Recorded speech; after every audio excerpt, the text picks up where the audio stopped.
ጠቅላይ ሚኒስትር ዶክተር አብይ አህመድ በመጪው ማክሰኞ ለምክር ቤቱ ሪፖርት ያቀርባሉ።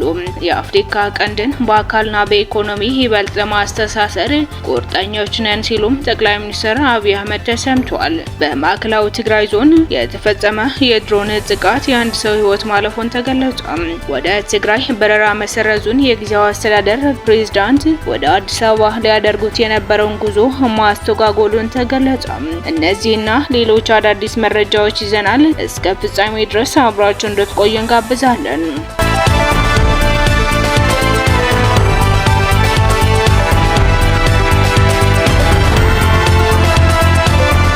ጠቅላይ ሚኒስትር ዶክተር አብይ አህመድ በመጪው ማክሰኞ ለምክር ቤቱ ሪፖርት ያቀርባሉ።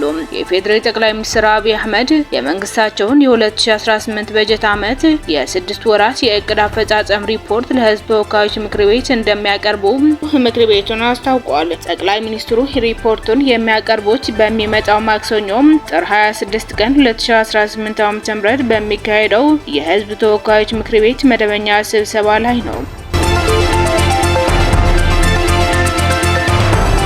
የአፍሪካ ቀንድን በአካልና በኢኮኖሚ ይበልጥ ለማስተሳሰር ቁርጠኞች ነን ሲሉ ጠቅላይ ሚኒስትር ዶክተር አብይ አህመድ ተናገሩ። በመደመር መርህ የኢትዮጵያን ሰፊ የተፈጥሮ ጸጋ ወደ የጋራ ሀብት በመለወጥ የአፍሪካ ቀንድን በአካልና በኢኮኖሚ ይበልጥ ለማስተሳሰር ቁርጠኞች ነን ሲሉ ጠቅላይ ሚኒስትር ዶክተር አብይ አህመድ ተናገሩ። ጠቅላይ ሚኒስትሩ በዛሬው ዕለት ታሪካዊ የሆነው የአይሻ 2 የንፋስ ኃይል ማመንጫ ፕሮጀክት በይፋ መርቀው ለአገልግሎት አብቅተዋል። በሶማሊያ ክልል የሚገኘው ይህ ግዙፍ ፕሮጀክት የኃይል ዋስትና የማረጋገጥ ስትራቴጂያችን አንድ የማዕዘን ድንጋይ ነው ሲሉ ፕሮጀክቱን ገልጸዋል። ፕሮጀክቱ ዓመታዊ ኃይል የማመንጨት አቅሙ 467 ጊጋዋት በሰዓት ሲሆን ዘመናዊና ቴክኖሎጂዎችን በመጠቀም ለተረጋጋ የኃይል አቅርቦት ለቴክኖሎጂ መራሽ ኢኮኖሚ ግንባታ ከፍተኛ ሚና ይጫወታል። የአይሻ ስትራቴጂካዊ መልክዓ ምድር አቀማመጥ ከምስራቅ አፍሪካ ቀዳሚ የንፋስ ኮሪደር ያለፈ ጠቀሜታ ማስገኝቶለታል። ለጎረቤት ሀገራት ያለው ቅርበት ኢትዮጵያን የምስራቅ አፍሪካ የኃይል ንግድ ማዕከል ለማድረግ ለተቀመጠው ግብ ማሳካት በተግባር የተረጋገጠም ትልቅ ምርታ ነው ሲሉ መልእክታቸው አስተላልፈዋል።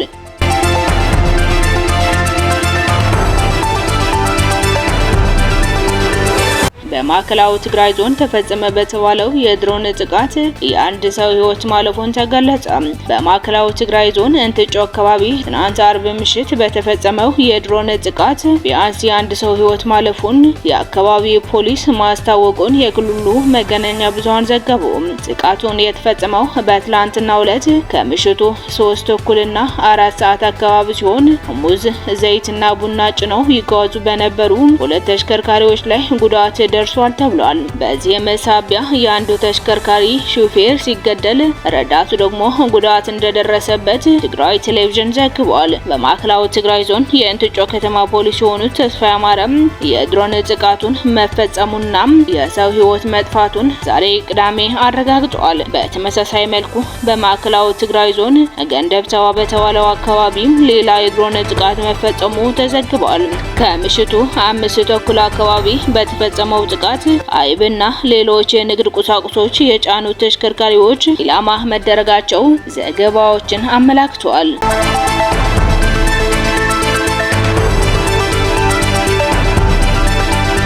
ወደ ትግራይ በረራ መሰረዙን ተከትሎ የጊዜያዊ አስተዳደሩ ፕሬዝዳንት ወደ አዲስ አበባ ሊያደርጉት የነበረው ጉዞ ማስተጓጎሉን ተገለጸ።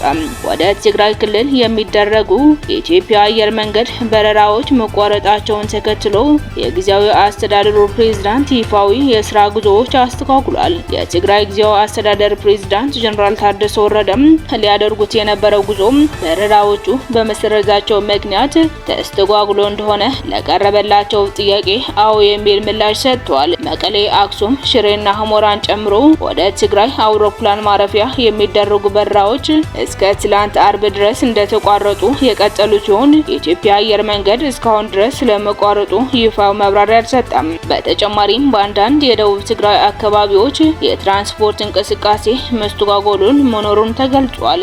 በወልዲያ ቆቦ አላማጣ መስመር ያለው የትራንስፖርት እንቅስቃሴ የተገደበ መሆኑም እንዲሁም በደቡብ ትግራይ ትግራይና አካባቢው የሰዎች መፈናቀል፣ የወታደራዊ ኃይል ዳግም ስምሪትና የባንክ አገልግሎት መገደብ መኖሩን አዲስ ስታንዳርድ በአካባቢው ምንጮች ካገኘው መረጃ ለመረዳት ችሏል። አንድ የአካባቢው ነዋሪ እንደገለጹት እስከ ትናንት አርብ ጠዋት ድረስ ከወልዲያ በቆቦ በኩል ሲጓዙ የታዩት 2 የጭነት ተሽከርካሪ ብቻ ሲሆኑ አነስተኛ የህዝብ ትራንስፖርት አገልግሎት ግን በቆቦ ዋጃና ለማጣ መካከል እየሰራ ይገኛል።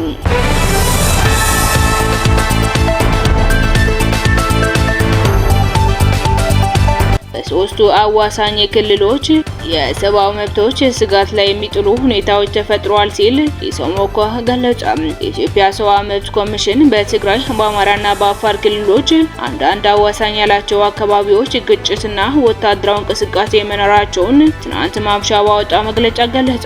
ኮሚሽኑ በጠለምት በመጋሌና አባላ አካባቢዎች የተከሰቱ ግጭቶችን ተከትሎ የሰዎችን ህይወት፣ የአካል ደህንነት፣ ነጻነትና የንብረት መብቶች ስጋት ላይ የሚጥሉ ሁኔታዎች መፈጠራቸው መረዳቱን ጠቅሷል። ኢሰመኮ በእነዚህ አካባቢዎች የተቀሰቀሰውን ግጭትና ወታደራዊ እንቅስቃሴን ተከትሎ ወደ ጦርነት ሊሸጋገር ይችላል የሚል ስጋት በመፈጠሩ ነዋሪዎች ካላማጣ ከተማና ሌሎች አካባቢዎች እየተፈናቀሉ መሆኑንና በሰዎች እንቅስቃሴ ላይ ገደቦች መጣላቸው መገንዘቡን አመላክቷል። ኢሰመኮ የግጭቱ ተሳታፊዎች እነማን እንደሆኑ በግልጽ በመግለጫው ባይጠቅሳቸውም በግጭቱ ተሳታፊ የሆኑ ሁሉም አካላት ችግሩን ከሚያባብሱ ድርጊቶች እንዲቆጠቡ አሳስቧል። የኢሰመኮ የሰብአዊ መብት ክትትልና ምርመራ ስራ ክፍል ሪጂናል ዳይሬክተር አቶ ዮናስ ሙልጌታም በዚህ ጉዳይ ላይ ተጨማሪ ማብራሪያ ሰጥቷል። አሜሪካ ለእስራኤልና ሳውዲ አረቢያ በ16 ቢሊዮን ዶላር ጦር መሳሪያዎችን ልትሸጥ ነው። የፕሬዝዳንት ዶናልድ ትራምፕ አስተዳደር ወደ 16 ቢሊዮን የሚጠጋ ዶላር የሚከፈልባቸው የተለያዩ ዘመናዊ የጦር መሳሪያዎችን ለእስራኤልና ለሳውዲ አረቢያ እንዲሸጥ ፈቀደ። ይህ በአሜሪካ የውጭ ጉዳይ መስሪያ ቤት በኩል ይፋ የተደረገው የባለ ብዙ ቢሊዮን ዶላር የአሜሪካን የጦር መሳሪያ ሽያጭ የተፈቀደው በባህረ ሰላጤው አካባቢ አሜሪካ በኢራን ላይ ጥቃት ትፈጽማለች በሚል ከፍተኛ ውጥረት በተፈጠረበት ጊዜ ነው። የጦር መሳሪያዎቹ የሚሸጡ ደግሞ የኢራን ዋነኛ ጠላት ለሆነችው እስራኤልና በአይነ ቁራኛ ለምትጠብቃት ሳውዲ አረቢያ ነው። አሜሪካ በዚህ ውሳኔዋ ከፍተኛ ገንዘብ የሚያስገኘውን የጦር መሳሪያን በ9 ቢሊዮን ዶላር ለሳውዲ አረቢያ እንዲሁም ከ6.5 ቢሊዮን ዶላር በላይ ለእስራኤል ሽያጭ ይፈጽማል።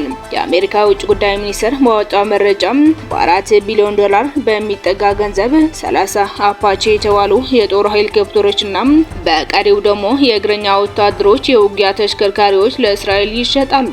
በተጨማሪም የአሜሪካ የመከላከያ መስሪያ ቤት ፔንታጎን እንዳስታወቀው ሳውዲ አረቢያ ከ700 በላይ ፓትሪዮት ሚሳይሎችና ተያያዥ የጦር መሳሪያዎች እንድትገዛ ተፈቅዶላታል። የተከበራችሁ የይሃ ሚዲያ ኔትወርክ ተከታታዮች የዛሬ ያዝናቸው መረጃዎች እነዚህን የተከታተላችሁትን ይመስል ነበር። አብራችሁን ስለቆያችሁ እናመሰግናለን። ሰላም።